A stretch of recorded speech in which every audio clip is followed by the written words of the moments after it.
The Institute for Justice. The National Law Firm for Liberty. Hello, and welcome to Short Circuit, your podcast on the Federal Courts of Appeals. I'm your host, Anthony Sanders, Director of the Center for Judicial Engagement at the Institute for Justice. No fooling, we're recording this on April 1st, 2021. And no joke, when you're done with this podcast, you should register for our online event on Tuesday, April 20th, where we and several experts and civil rights lawyers will celebrate the 150th anniversary of the adoption of Section 1983, one of the most important civil rights laws in our history.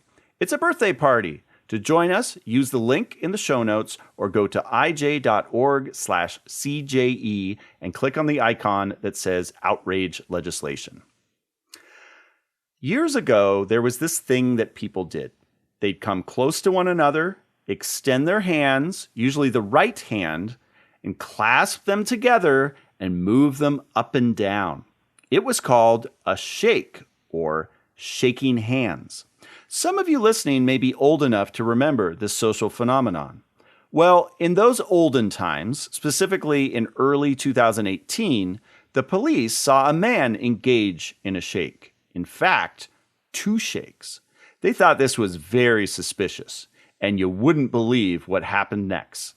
That is, until IJ attorney Ari Bargil tells you all about it in this Fourth Circuit case that he'll discuss in a moment. Ari, welcome back to the podcast. Thanks for having me, Anthony. Now, this is a big week for Christianity and Judaism, of course. And in light of that, we're going to take a look at a religious liberties case. It's about kneeling at a football game. But as it primarily concerns religion and not speech, it's not the kind of football kneeling that's been in the news lately. We'll hear about that case from the Ninth Circuit from IJ attorney Josh House, who's on the podcast for the first time in a while. Josh, welcome back. Happy to be here.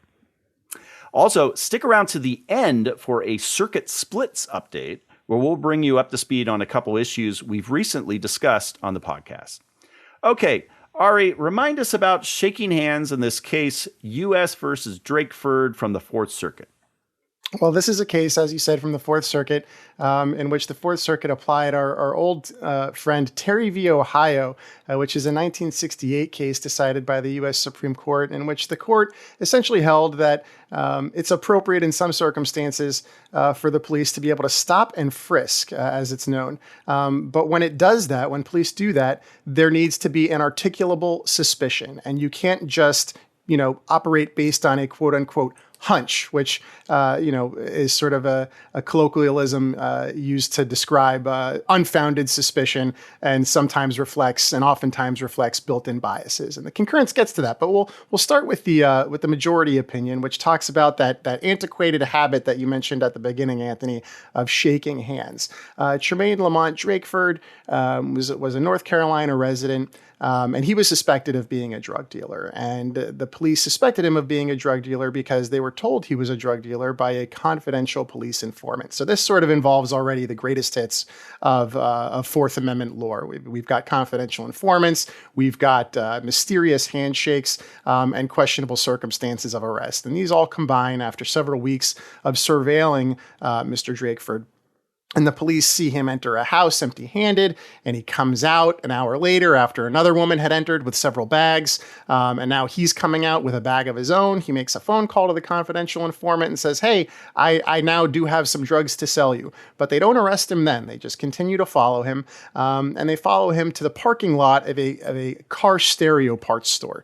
And they watch him sit in his car, and he gets out and two other men approach him and he shakes their hands, which is either a drug deal or the single most mundane thing a human being can do. And he shakes their hands, and rather than getting back in his car and driving off, which as the police officer in the case testified is consistent with what drug dealers do, they all go into the store and they shop for stereo equipment. And upon exiting the store, a police officer approaches Mr. Drakeford and stops him and then frisks him.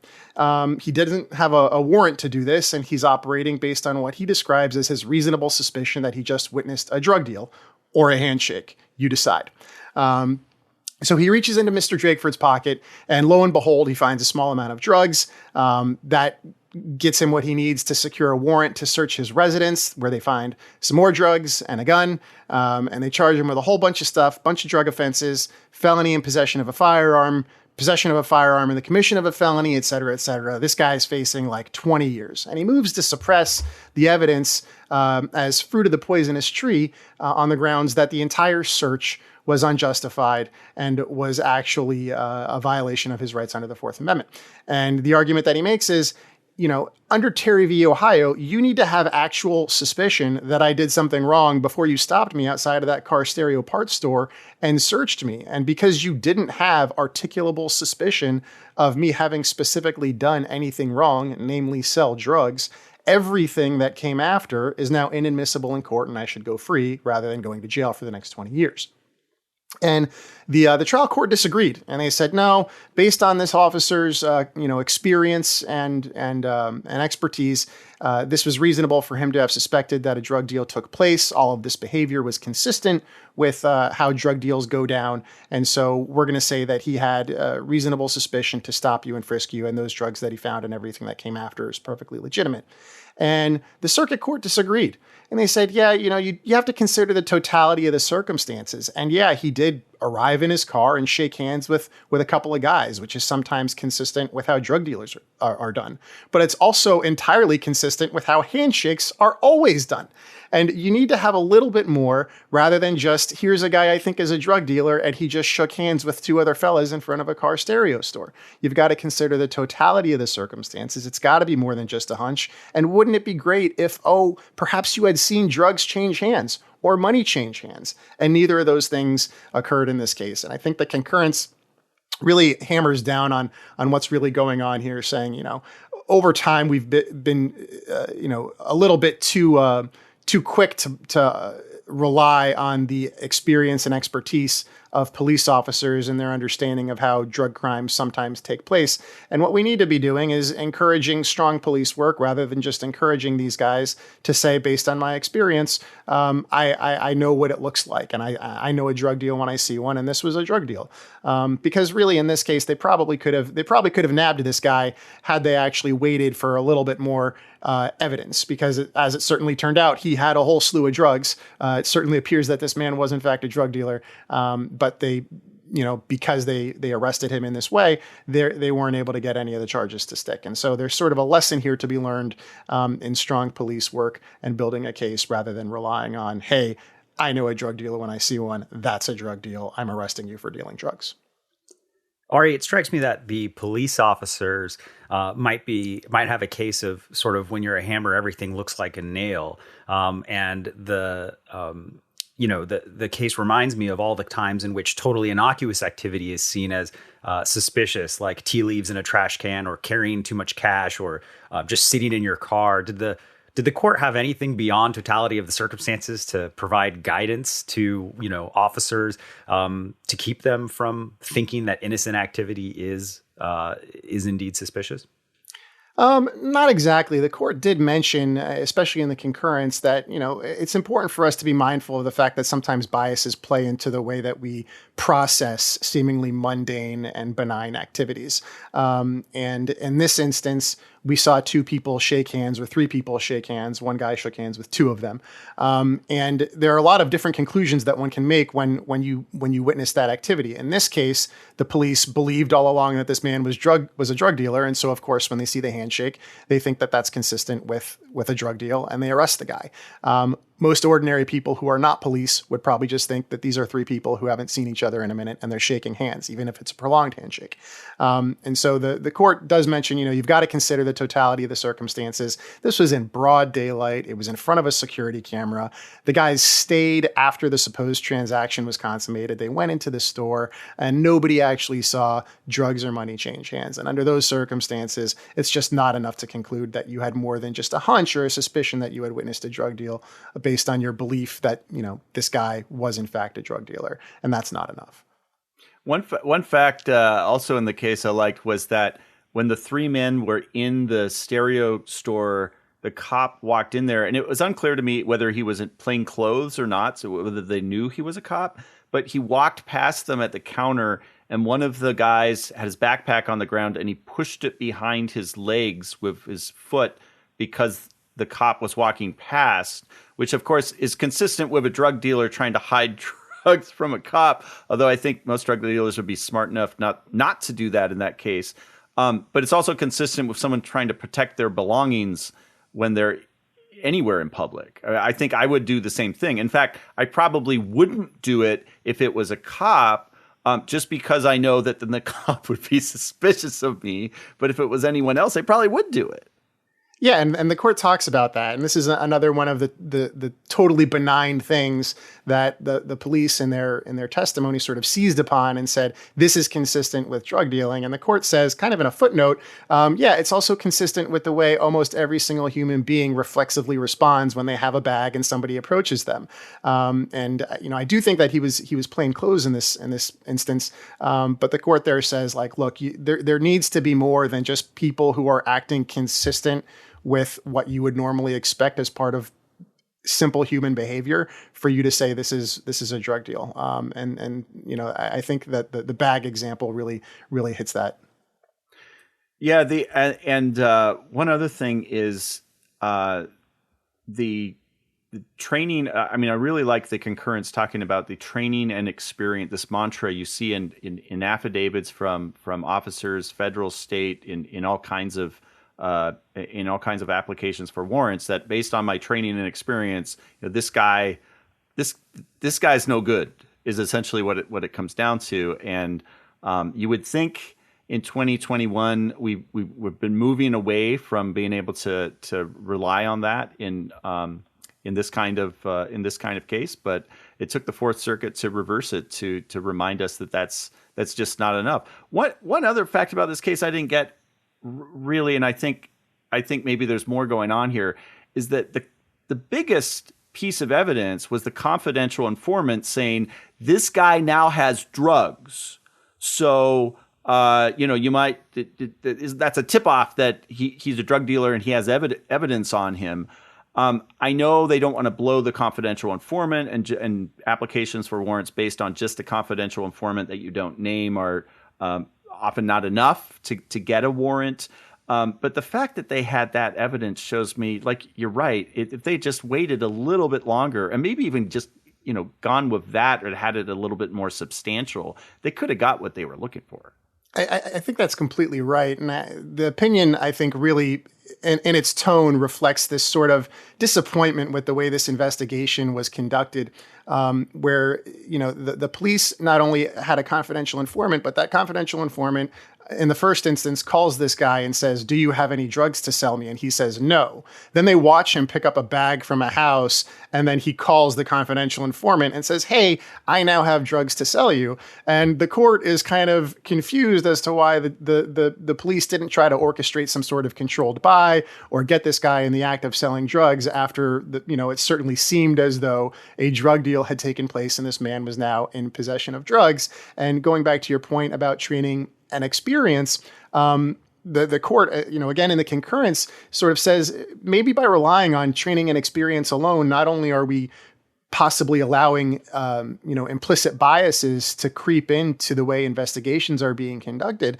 but we're also in a way incentivizing somewhat lazy police work, because why would a police officer go through all the trouble of building a bulletproof case if you can just write in an affidavit and then come in to testify in court that based on your training and expertise, this was a drug deal and that this person was a drug dealer. So the court basically says, look, you could have had this guy a bunch of different ways, but you did it this way, and that's just not going to fly. And I think it sends a signal to police in the Fourth Circuit that if you want to be able to actually, bring and win drug cases against people who certainly look like drug dealers, you need to do a little bit more to actually catch them in the act of selling drugs. Well, someone who was caught in the act of prayer is a football coach that we're going to hear about next. It's from a place where I grew up, actually very, very close to where I grew up. I grew up in the next inhabited island south. This is from Bainbridge Island, Washington. I was from Vashon Island, just south of there. Josh, how are the good people of Bainbridge Island doing in football these days? Well, I don't know about their performance on the field, but I certainly know that the coach's performance was causing a stir, and he knew it was causing a stir, and that's what leads the Ninth Circuit to its decision. So in this case, the Ninth Circuit was considering the claims of a football coach from Bremerton High School in Washington State. And the football coach, I think it was the assistant football coach, he would run to the middle of the field following a game, take a knee and pray. And this became a bit of a local cause celeb. People would show up to the game specifically to see him do this. People were crowding around him. There was one time when a bunch of people from the stands actually rushed onto the field to pray with him. After it became a little bit of a movement, and students, the football players were doing it, he would work motivational speeches into it, which he also called to be just extended prayers. And this was actually an activity that went on for a long time before the school found out about it. The school found out about it from another school whose team had played against them. And when the school found out, it said, it took the coach aside and said, hey, this is not consistent with our policy on religious endorsement or avoiding religious endorsement. And because it was a public school, the high school had a policy that teachers or leaders at the school were not allowed to engage in or to lead or participate in religious activity with the students. The coach at first seemed to agree or to decide to keep his religious expressions to a minimum until a few months later, at which point he apparently had an attorney who wrote a letter to the school saying he's going to do it anyway, and he resumed his activity. The school, it was recommended to the school board that they not continue his employment, and at that point he filed a lawsuit arguing three things. The lawsuit argued that this abridged his freedom of speech, that it abridged his freedom of religion, specifically religious exercise, and also that it violated his Title VII rights to be free from religious-based employment retaliation or discrimination. So the Ninth Circuit considered this case, and actually this was the second case in a string of cases that the Ninth Circuit has decided. And the first time it decided this case, it decided it on the preliminary injunction stage. And at that point, it decided against him. But that wasn't the end of the case. And actually, he appealed to the United States Supreme Court that preliminary injunction decision against him. And what's interesting is that the Supreme Court denied the petition, but there was an interesting concurrence by Justice Alito and joined by three other justices, which said, I agree the record isn't at the point to accept this case, but I'm concerned that the school's decision would ban, for example, a teacher who is praying at lunch silently to themselves, and yet the students could see that activity. So when this finally gets to our case here, the Ninth Circuit was very much aware of the Supreme Court's concerns. And so it decides, again, that no, this is not, the football coach's activity was not a matter of freedom of speech because he was acting as a school employee at the time, that this did not burden his free exercise rights, primarily because the school had a compelling interest in avoiding looking like it was endorsing religious practices and having one of its school leaders lead and participate in these prayers. And also that, no, this was not a Title VII violation for similar reasons that, again, the school has a compelling interest in enforcing its religious, its non-endorsement of religion policy. So the Ninth Circuit decides again against the football coach. But as the Ninth Circuit makes clear this time around, and as the concurrence in the Ninth Circuit specifically addresses, nothing in the decision is supposed to ban the private practices of a teacher at the lunchroom. And really what the decision kind of rises and falls on is how public this football coach was about his activities. It was in the news. He was purposefully marketing at a certain point, marketing his prayers on Facebook, telling, either complaining about retribution when he got it, but also just talking about the prayers generally. And so, it was in the news even before the case was filed. And the Ninth Circuit really relies on that fact when it's making its decision. It makes it clear that, look, this is not a case of a football coach wanting to be left alone while he prays. This is a matter of the football coach wanting to be the center of attention while he prays. And actually, that's what kind of distinguishes this case from, there was an 11th Circuit case that involved a similar prayer at a football game. And what distinguishes that case is that that was two Christian schools wanting to pray with each other, using the government or the state-run athletic field as a sort of public forum for their expression. And the 11th Circuit said, at least on the record before them then, they couldn't say that was there was no religious freedom claim to be made there, that they couldn't dismiss the case at that stage of the case because they said, it's for example, possible that the loudspeaker at that stadium was a public forum, that other people were allowed to use it for public messages.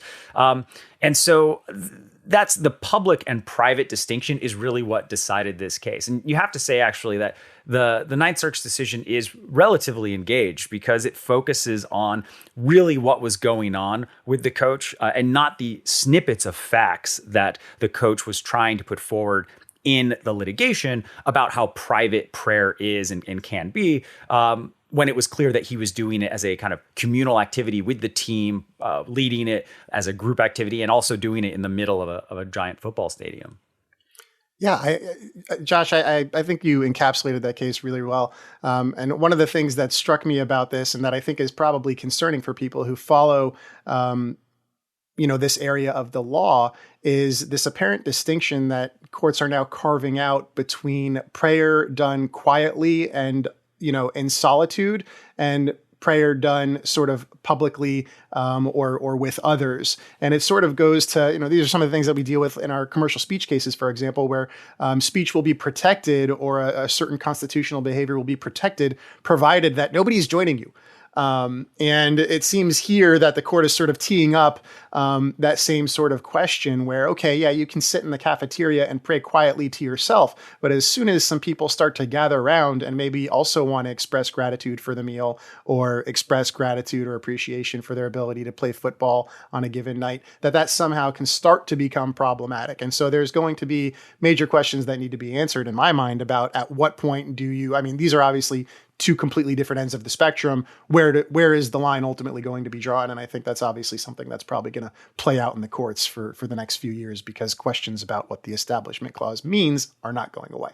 Well, that's true. And of course, the issue is that, underneath all this, he's an employee, and the government at some point is allowed to require a level of uniformity among its employees. But I think really what your comment gets to is that these cases can be viewed. And what I mean by these cases are these kind of public expressions of religion at public schools. These cases can be viewed really through two perspectives. On the one hand, you have the school's policies and efforts at having the employees endorse certain, preventing the employees from endorsing certain religions and therefore running afoul of the Establishment Clause. And of course, there's also the interest in not subjecting students to religious practices they're uncomfortable with. But then you have the other perspective, that of the students and of who want to participate in religious activity. And of course, the teachers or the football coaches in this case, who basically just want to be able to privately express their emotions or their religious sentiments in a public school setting.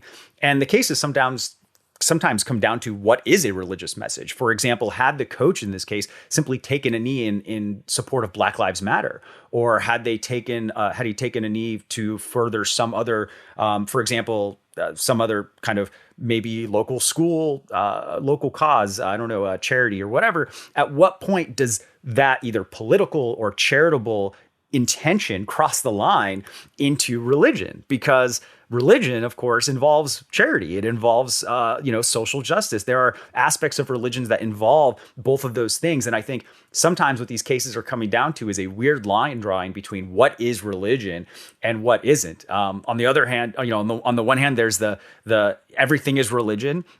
And so everything should be protected speech. And that's the very, very pro-strong First Amendment sort of perspective. But, the other perspective is that the First Amendment itself does give religion a special place in the Constitution. And therefore, religion can be treated specially. Religious speech maybe can be a different sort of category of speech.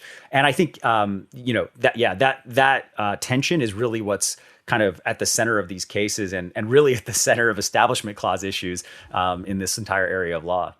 Yeah, this case is a fabulous reminder of, if you accept that the Establishment Clause applies to a place like a public school, which most people do, although there's criticism that the court ever went that way, and then you accept that something that isn't technically coercive, so it's not like you will fail if you don't go and pray or write about why you should be a certain religion or not a certain religion.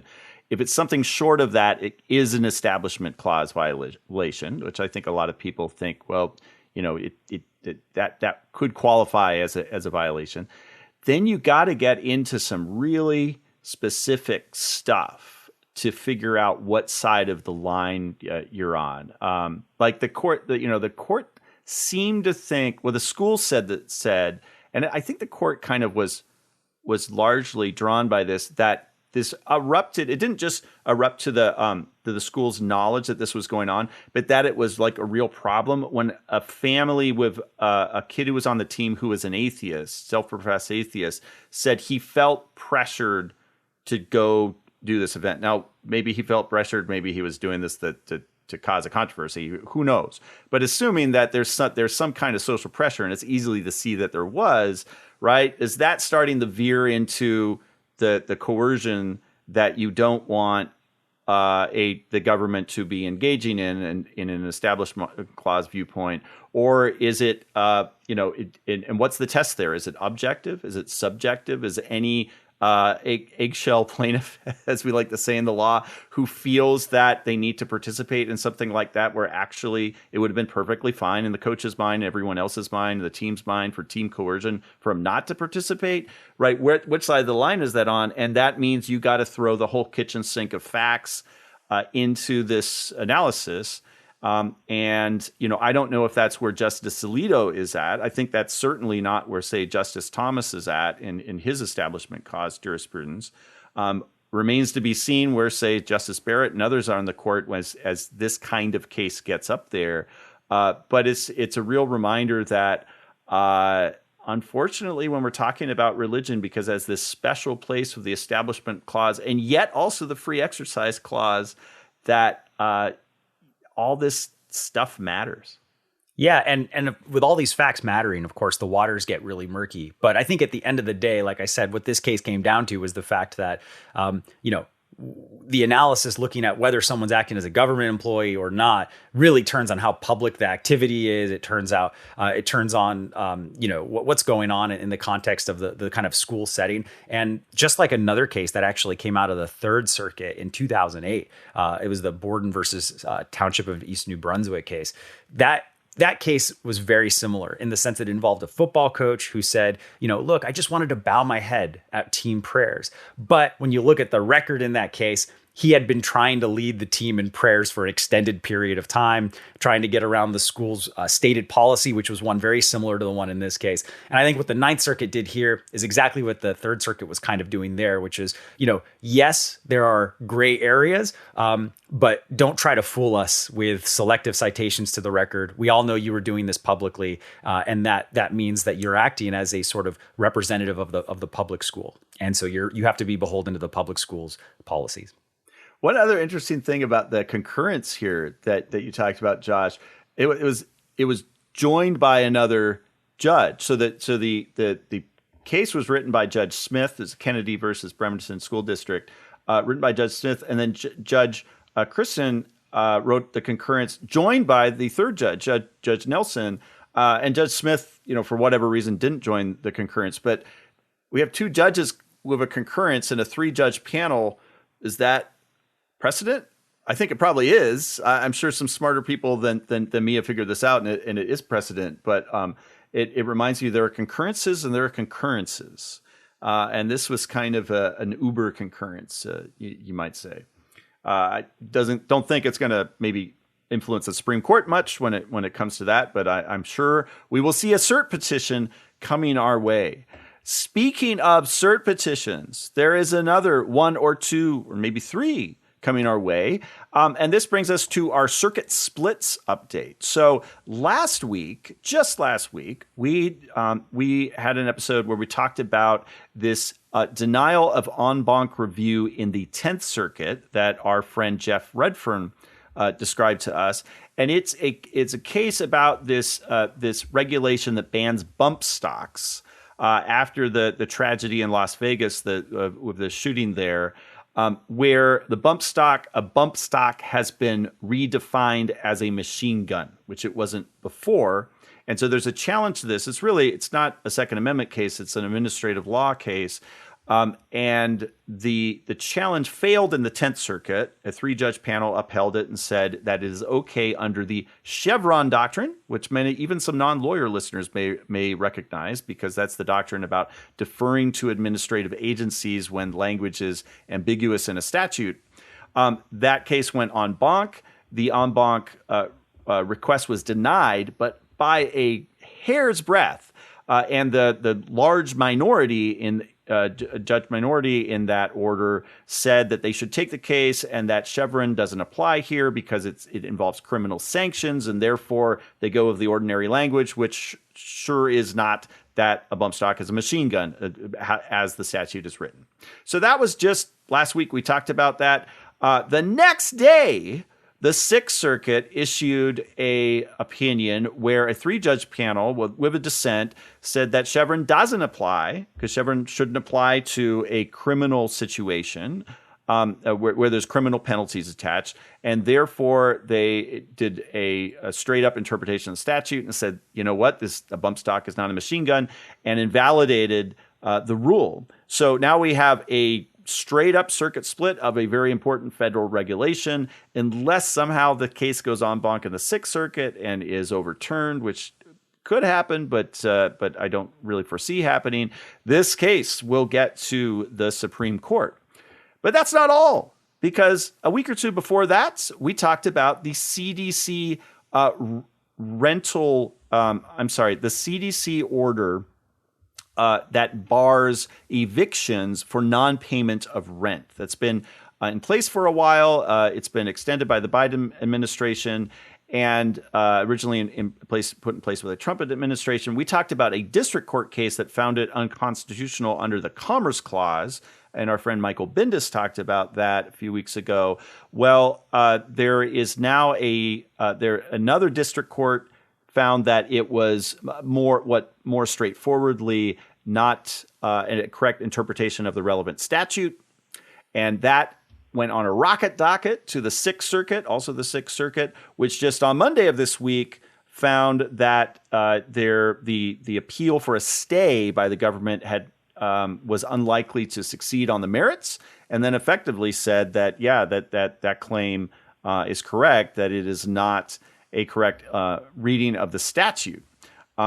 That is unlikely to finally get to the Supreme Court because, hopefully this pandemic's over soon, and then it's going to be hard for the CDC, I think, to justify continuing this order much longer. But that is where we're at with that controversy as well. So all kinds of circuit splits for the Supreme Court, which has been relatively quiet recently, taking cases, saying there's not enough circuit splits. Well, here you go, Supreme Court, a little more work for you. And the Supreme Court could learn from our listeners, who I remind every week that all of you should get engaged.